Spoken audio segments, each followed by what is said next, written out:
Mr. 845 social media and events. Hey everybody, it's Mr. 845 here. We're here with another business owner. This business owner is near and dear to my heart, somebody that I've interviewed on multiple different occasions and somebody that always comes back with more and more. The exciting adventure of Shadei. Tell us, Shadei, who are you and what do you do? Hi, everybody. Thank you, Ramon, for that awesome intro. No problem. I am Shadei Williams. I am an author. I am an inspiration, a motivator. If I can do it, you can do it. Anybody can do it. I have written 3 books now, staying busy and productive, but just enjoying every day as it comes. All right, awesome. So speaking of the books, if somebody wanted to pick those books up or if they wanted to contact you for a talking engagement, how exactly would they either grab the books and then also contact you? Facebook is probably the easiest way to contact me. I'm always logged on, always available via Facebook. Also through the website ShadeiWilliams.com. You can find me at any one of Ramon's events. There is a children's book festival that is coming out and coming up March 30th. The children's book is my 3rd book. The children's book is my favorite book that I officially have written. My children's book became my favorite book. Any other, community events in the Hudson Valley, I usually am there as well. So yeah, you'll see me around. Yeah, and you post it on your social. So I want to make sure that everybody kind of knows if you are looking for Shadei on social, it's Shadei the author, right? If I'm not mistaken. Yes, that is the Facebook URL. Yeah, Shadei the author, right? So if you go to facebook.com/Shadei, SHADEI, the author, it'll take you right to her page and she'll have all her events and everything that she does right on there. Definitely give the page a follow and a like. She does some awesome stuff.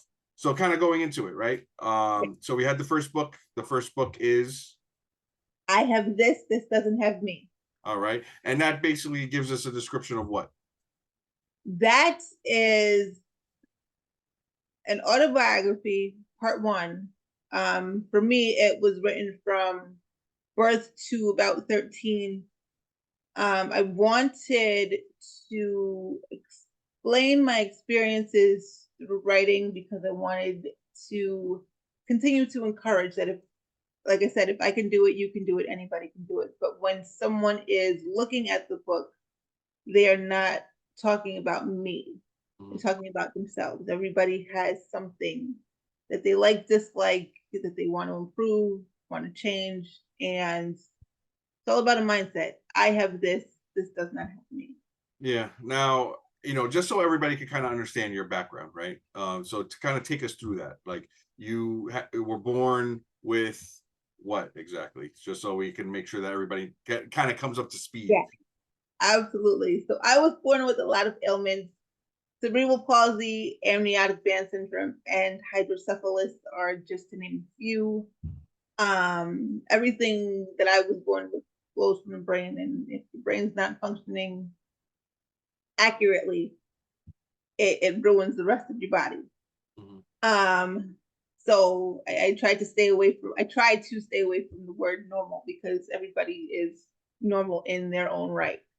So accurately, or just abnormal, nobody, especially nowadays, nobody's normal anymore. Everybody has that little special thing about them, you know what I'm saying?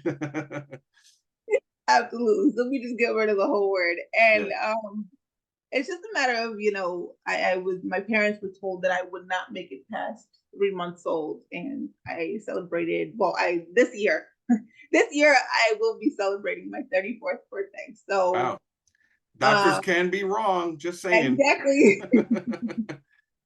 You're a proof of that. So, it basically shows, and there are multiple ailments that you have to deal with because of the way that you were born, that bring a challenge to your life, but don't necessarily cause what you would call a disability, just ability differently, right? There you go. Yes. able differently, I think is the word that we kind of been floating around. Able Floating around, differently, it's right? been, yeah, it's been in the thought bubble for a minute. So, clearly, I know that you lost some function of the ability to type, right? Because you have appendages on your fingers, like Yes, they're not fully formed, if you will, right? So two fully formed fingers, and the rest of them are just nubs. yeah, so it's writing a book can be difficult with Yeah. someone that's missing appendages. Mhm. How exactly did you go about doing it? So that people could understand. People always say, Yeah. "Oh, I wish I could write a book." You wrote 3 books. Yeah. Okay, so that kind of defeats the purpose of somebody saying, "I can't write a book." You wrote 3. I'm just saying. So tell us, like how difficult was it, or what did you do to overcome those challenges, so that people could understand that if you could do it, anybody could do it. High school definitely helped. In high school, I had to do either keyboarding class or an art class. And for the life of me, to this day, I cannot draw. So when you have one option or the other option or no options, you got to pick one, right? And if I didn't have an elective in school, I wouldn't have graduated. So that was probably the first start of, getting used to the keyboard, getting used to writing and typing and all that fun stuff. But then as time and you get older and as time progresses, I decided to write because of tragedy. Being told that you're not going to make it, being told that you're not good enough, being told that you're not going to be who you believe you're going to be is a lot. Especially growing up when nobody looks like you, nobody acts like you, nobody talks like you, nobody walks like you. Individually, nobody walks like each other, but when you're born with all these other things, there's another level of life that you got to deal with. Yeah, just born different. Absolutely. So it was a lot of that, and it took a lot of time for me to understand that for myself. That in order for me to be better with me, I had to find a way to get that outlet, right? So writing definitely was therapeutic in in embracing the differences. So yeah, that's how the first book came about, and it was just constant. It was one day, and then became 2 days, and it became a week and a month, and all during while I was working. I got no sleep like sometimes. Lots of coffee. But I wrote it, I published it, I came out with another second book. The second book was not by my choice. I was going to stop with the first one. Um, but after reading the first one, everybody wanted to know more. And I didn't think that everybody wanted to know more. I was just gonna write it because it was there and it was in my brain. It was bothering me at some point. But it became easier to write a second book when you are answering the same questions over and over.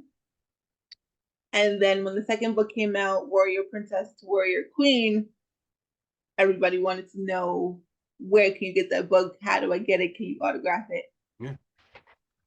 So writing definitely became my outlet to not just embracing who I am, but also helping other people through their own journeys. No, definitely. And just so that people kind of understand, so the first book is 1 through 13, and then the second book is going from 13 to adult life. And with that, it talks about your challenges, it talks about the differences that you had to overcome. Not only that, but you're a successful professional, right? So you're also working during all of this. So I'm sure that that's a challenge on its own. But and even for me, like I have challenges at work all the time. Trust me, just going day to day. So I can just imagine the things that you have to overcome as well. It's for everybody has a different journey and they face different challenges. But showing up every day and, you know, giving your 100 is something that you do. And I've seen it not only in the writings that you've done, but every time you show up at an event, you're always happy to just be around and just to be like around people and just to show your face. You shine. And Thank you. it's definitely inspirational on the things that you do.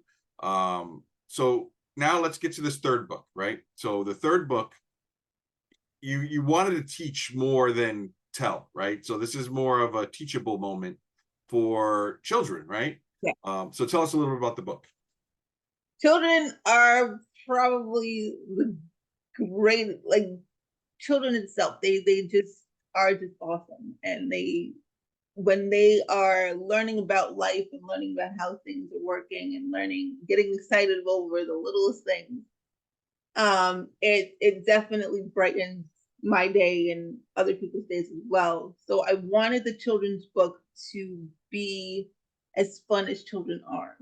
Children are interactive, so the book is interactive. There's a coloring book in there. There's some bright colors. There's some, words where they'll be familiar with. And I wanted children to understand the differences of people in a fun way. Mm-hmm. It's different. When I was a child, it was just me. I grew up in a world that there was nobody like me. Walked outside, there was nobody like me. So I wanted children to not feel that way. And the best way to do that is keep them familiar with what they've seen before. So it's definitely interactive. It's definitely fun. It's definitely one of those books that children are going to be like, yeah, I want to read this book again and again and again. But I wanted to make it that way. and like take us a little bit, like for the parents out there. Sorry, I'm getting hung up. Tell us a little bit, like for the parents out there, like, why would they want to buy this book for their children, right? What would there's always classics, right? But you're telling a different story. So why would some like parent want to walk around this bookstore or online and grab this book and say, I'd like to get this for my kid? My most asked question when I was a child is, well, when I become an adult and seeing children, their first question is, why were you born like that? Mm-hmm. Their first question is, if I'm a distance from a child and they see me walking, their first instinct is to tap their mom or dad or grandpa or somebody and point. Mm-hmm. And usually I'm used to children asking the question and parents kind of shying their children away from asking me. Mm-hmm. And because I grew up in that environment and in that way, I don't want that to be for the next generation. I want children to be comfortable with maybe not asking the question directly, but children are direct. They don't know. Oh yeah. That's just who they are, right? So I want them to be more comfortable with being different. Not the same way. Yeah. Different. I mean, it's very important because, it builds them from the ground up, right? You're giving them an experience so that they can understand that not everybody's born the same. Everybody's different, right? Because if we were all born the same, it would be a really boring life.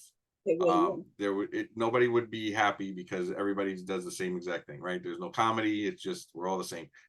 I am robot, that type of thing, right? So having the capability of being able to explain your experience to a child, right, gets them the capability to say, oh wow, there's more than just people like me out there.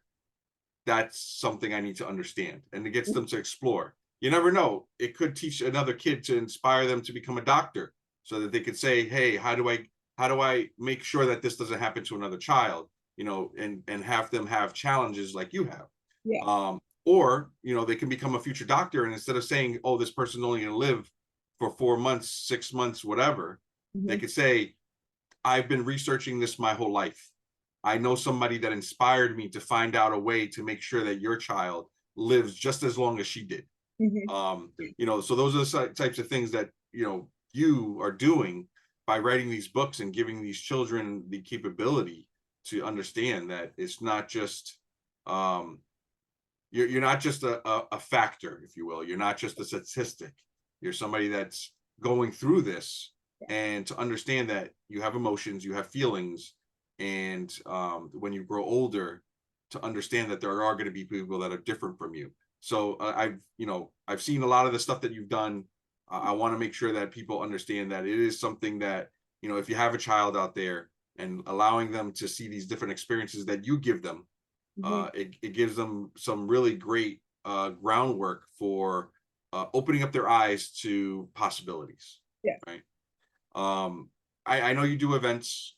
I know you do like public speaking engagements. Kind of take us through some of the stuff, if somebody wanted to work with you, and kind of like, what are some things that you would want to talk about when you go to these speaking engagements? I always make sure that I give my audience eye contact in the best way. I want to make sure that whoever I'm speaking with understands that I hear them, I see them, I understand where they're at. And that's what my number one priority is, and wherever I am. There's an event, the children's book festival in March 30th. But I also got an email from. And where's that going to be again? March 30th is the children's book festival. It's going to be at Dutchess Community College. Okay. Saturday, March 30th. But I also got an email from a previous teacher, and she said that one of her current students is reading the first book, and we are in the process of surprising the reader, and I'm going to show up at the school. Wow. The reader does not know yet. But I want to make sure that, people understand and know that no matter what, I am always going to be an email away, a phone call away. When my teacher said that her student was reading my book, she said that she feels that I have identified with the reader, and we wanted to make that connection. So it was my absolute honor and privilege to be a part of that when the time does come. The reader is actually still reading the book, so we're going to wait until she's done with reading, and then I'm just going to pop up in a class. I think that would be very inspirational for them to know that it's not just a book, right? It's a person behind that book, and being able to speak to that person and say, wow, I read the book. I thought, it was like another book. It could be a fiction, right? And to see that it's not a nonfiction and it's about autobiography and this person's here, I think that would be a huge impact for them. I'm trying to look up the event. So you're saying it's on May 30th. Do you know what time? March 30th. Oh, March 30th, excuse me. March 30th at what time? I believe it starts at 11. I have to look back in an email. Okay. I believe it starts at 11, from 11 to 4. Okay. Yeah, I just want to make sure people are able to get to it, so I'm trying to look for it now. Is it called the Poughkeepsie Book Festival? Yeah. Okay. So that it's saying right now it's from 10 a.m. to 3 p.m. It's going to be at the Dutchess Community College Falcon Hall at 53 Pendle Road, Poughkeepsie, New York, 12603, I want to say. I'll have to look at it. But I just want to make sure everybody has that information, and they're able to stop by. So of course you're gonna have books there, right? So you're gonna have books for purchase. You're gonna have all 3 books. Yes. Okay.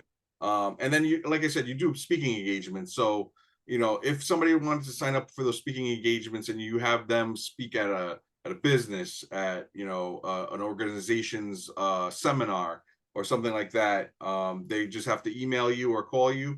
Yes. What's the best Uh, way? email is the best way. Mhm. Send me a message on Facebook.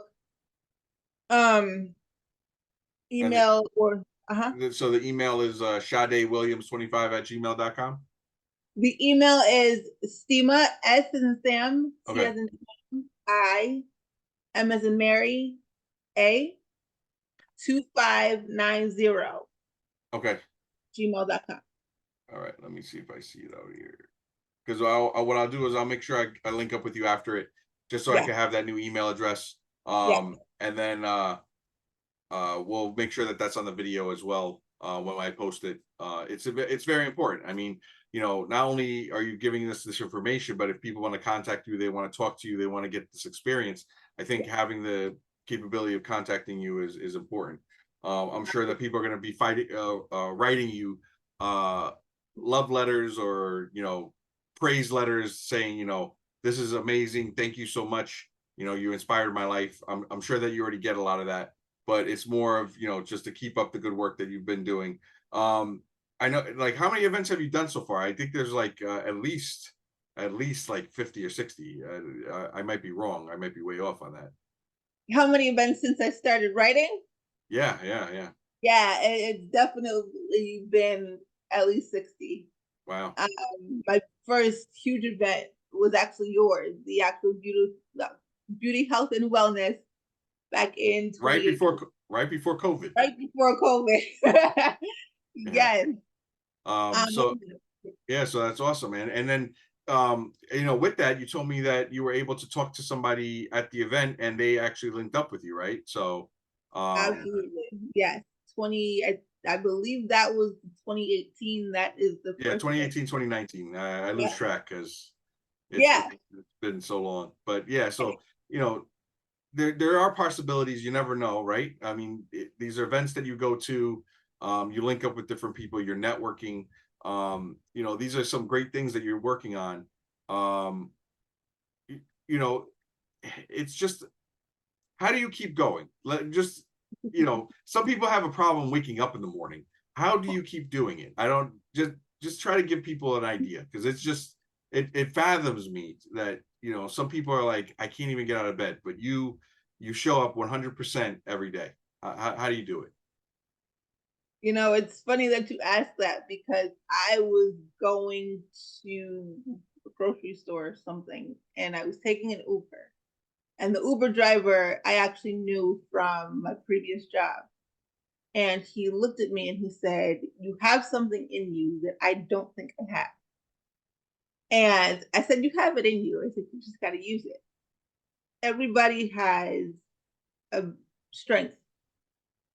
It's all about how much strength you believe you have versus being told that you don't have it, or believing that you don't have it. Everything takes time, it takes effort, it takes work, it takes the mindset to keep moving and keep going, regardless of whatever life throws at you. People are looking at, people meet me and they're like, "You have cerebral palsy?" No, you don't.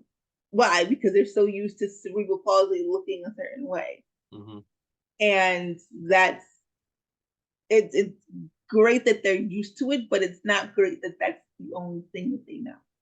Mm-hmm. And that's for anything in the world. If it's Down syndrome, or if it's an ailment, or if it's depression. Depression looks different in anybody and everybody. And that's something that's not physically seen. What does depression look like? Depression looks like everything and anything in the world. Yeah, I mean, you got to look at some of the people that suffered from it, like Robin Williams and some of the other stars that are out there. You would never think that somebody like that would have depression. Yeah, absolutely. And so one of the big things I like to do in these videos, especially as we come to the end of the interview, it's really to talk about what would you like to pass on as the last message, right? So somebody that is either getting into writing, somebody that you'd like to inspire, what would you say to that person that like wants to be like you, in the sense of becoming that overcoming artist, that writer that creates something, what could you give them to inspire them to keep going and to really go over the edge and to do that thing finally? You know, my supervisor says now that if it scares you, that means you should do it. And ever since she says that, when I look back at the book and when I look back at, you know, my progression in my full-time job, yeah, writing and being an author, it scared me. When I first met you at your beauty, health, and wellness event, I didn't know what I was doing. But that's what propelled into the growth of who I am as an author. You know, I branded and rebranded and, you know, started things and stopped things and did things differently. But it's all about coming up with the ideas and not just putting them aside, or thinking about something and not thinking that it's crazy. Yeah. And that's what it is. So that's my my takeaway from this event is to, or this interview is to tell everybody and anybody that if you think it's crazy, that it's not crazy, and go forth with it. Okay, I got you. That's awesome. Yeah, Shadei. I mean, I really appreciate you allowing me to interview you again. It's, you know, it's great to see you and see that you're doing well. I hope to have an event that you can go to this year. I think I'm only going to be doing 2. I'm not sure yet. We'll see. But I'm working on my Comic-Con, so if you want to stop by that one, we definitely have one. Hey, you never know. You can write a comic book. And I could. I listen. I know you're scared of the drawing part, so you know what? I have somebody that can help you with that. I have a couple people, so we can link up. Absolutely. Shadei the superhero. I'm just saying that's definitely on the table. So Shadei, you know, if you guys are out there, you know, talk to her. I wanted to thank you for allowing me to interview you. It's a blessing to have you with us all the time, to be able to like tell us your journey and to keep going. You know, with everything that's going on in the world, having a bright light like yourself is definitely something that keeps me going, especially during these interviews, you know. So that being said, everybody, it's these interviews are going to be posting up every Wednesday at 12 noon. So if you see them, not only go to my page and give us a like and a follow, but also go to the pages of the businesses that are here, the authors, the artists, whoever we interview for the next, you know, I think I got like 75 or something like that left. There you go. Yes. I'm trying to do them as many as possible and trying to get it out there. It's just, you know, there's a lot of people. Yes. But we're posting them every Wednesday from 12 noon. They're going to be on Facebook and Instagram. So previews are going to be on Instagram. The full videos are going to be on Facebook and YouTube. And then we're also going to throw some stuff on TikTok every once in a while as well. But we want to make sure these messages get out. So if you guys can not only watch the videos and give them a view, also share them. You never know who you're going to find out about, who you're going to meet with, and you never know, you're gonna meet your next new favorite, right? So that being said, everybody, this is Mr. 845. Shadei, thank you again for allowing me to interview you. Everybody, this is Mr. 845. We're gonna be hitting the streets, and we're gonna find you a new favorite in the Hudson Valley. So keep with us, keep rolling with us, and you never know, we might hook you up with somebody that you might change your life. All right, guys. That being said, take it easy.